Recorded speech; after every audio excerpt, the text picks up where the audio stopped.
2 দিন ধরে জ্বরে ভালোভাবে উঠতে পারিনি, আর একটু না ভালো হতে হতেই চলে গেলাম আমি ঠাকুর দেখতে। তোমরা কে আছো গাইস আমার মতো ঘুরতে যাওয়ার জন্য 4 পা বেরিয়ে থাকো?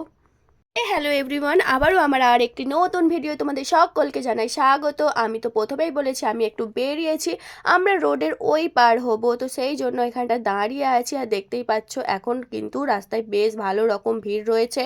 তো তারপরেই এই যে তোমরা যারা আমার ভিডিও দেখো প্রত্যেকদিন তারা নিশ্চয়ই জানো প্রত্যেক নিয়ত সকাল হলেই আমার ছাতু লাগে।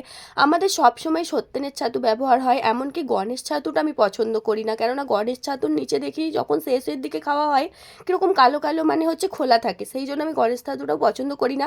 আমি ভাবলাম দেখি এই ছাতুটা মানে একদম খোলা ছাড়ানো ফ্রেশ ছাতু দেখছি ভাঙিয়ে দিচ্ছে, তো ভাবলাম 500 নেওয়া যাক, খাওয়ানো যাক কীরকম লাগে, তারপরে যদি না ভালো লাগে অন্য চেঞ্জ করিয়ে দেবো। তো 500 ছাতু আমি এখান থেকেই দাদাদের থেকে নিয়ে নিলাম, নিয়ে এই যে রোডটা পার হয়ে আমি ওই পারে যাচ্ছি, দেখতেই পাচ্ছ বন্ধুরা। তারপরে এই যে ছোট সোনা একটা হাওয়াই মিঠাই নিয়ে নিল, কত করে বারণ করলাম যে বাপি এত কাশি হচ্ছে তোর, তুই হাওয়াই মিঠাই নিস না রে, তোর কাশি আরও বেড়ে যাবে। কে কার কথা শোনে। তারপরে এই জুতো দোকানটা থেকে আমি এই জুতোটা পছন্দ করেছিলাম, কিন্তু গাইস আমার পায়ে 1 নম্বর ছোট, কিন্তু ছোট হলে কি হবে, জুতোটা আমার ভালো লেগেছে তাই আমি নিয়ে নিয়েছি, ঠিক আছে।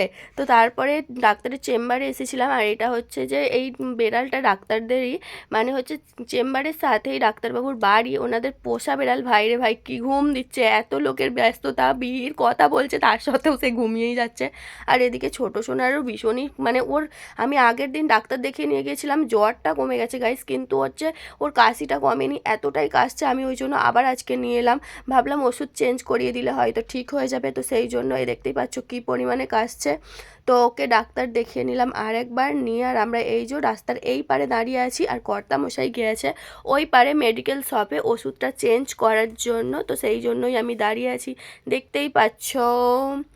তো তোমরা ভাবছো আমি হয়তো সত্যি সত্যি ঠাকুর দেখতে গেছি, এরকমটা একদমই না গাইস। আমি ডাক্তার দেখানোর জন্যই মানুকে গিয়েছিলাম, বড় সোনাকে ডাক্তার দেখানোর জন্য গিয়েছিলাম। তারপরে এই যে এই ঠাকুরটা আমাদের পাড়ার মধ্যেই পড়ে, আমার বাড়ি থেকে 5 মিনিট দূর, কিন্তু আমার মানে এইটুকু সৌভাগ্য হয়নি যে আমি ঠাকুরটা শিবরাত্রির দিন দেখতে যাব, সেই সৌভাগ্যটুকু হয়নি। আজকে রাস্তা দিয়ে যাচ্ছিলাম বলে তাই দেখতে পেলাম। আর এই যে বাজিগুলো ফাটছে, আমাদেরই একটা পাশের বাড়িতেই হচ্ছে কালী পুজো হচ্ছে, তো তানাদের মানে বা ঠাকুর আসছে সেই জন্য বাজিগুলো আর কি ফাটছে। আমি এমনি এমনি বেরোইনি। তারপরে হচ্ছে যে যখন বাড়িতে ঢুকলাম তখন বাজে 9:30, দেখতেই পাচ্ছ 9:22। তো এখন আমাকে সব রান্না করতে হবে, তারপরে অন্য কিছু কাজ। এসেই ড্রেসটা চেঞ্জ করে সোনামার যে ওষুধটা চেঞ্জ করেছিল ওই ওষুধটা আর কি খালি পেটে খাওয়ার, তো সেই জন্য সোনামাকে আগে সবার আগে ওষুধটা আমি ড্রেস চেঞ্জ করিয়ে খাইয়ে দিলাম। খাইয়ে দিয়ে ওকে দুধ গরম করে খাইয়ে দেবার পর আবার দেখো বন্ধুরা কুটে বেটে আবার মাংস রান্না করতে বসে গেলাম। এসেই আদা রসুন ছাড়িয়ে আলু পেঁয়াজ কেটে মাংসটা রান্না করতে বসিয়ে দিয়েছি। আসলে শরীর ভালো না বলে দুপুরবেলা সেরকম কিছু রান্না হয়নি, এক তরকারি ভাত হয়েছে। কর্তামশাইয়ের যেন মুখে ওঠে না এরকম, মানে এক তরকারি ভাত তো খায় না, যেন খেতে ইচ্ছা হয়নি, তো সেই জন্য আসার সময় একটু মাংস নিয়ে এসেছিলাম। আর এই যে রুটিও হয়ে গেছে, দেখতেই পাচ্ছ আমার ফুলকো ফুলকো রুটি।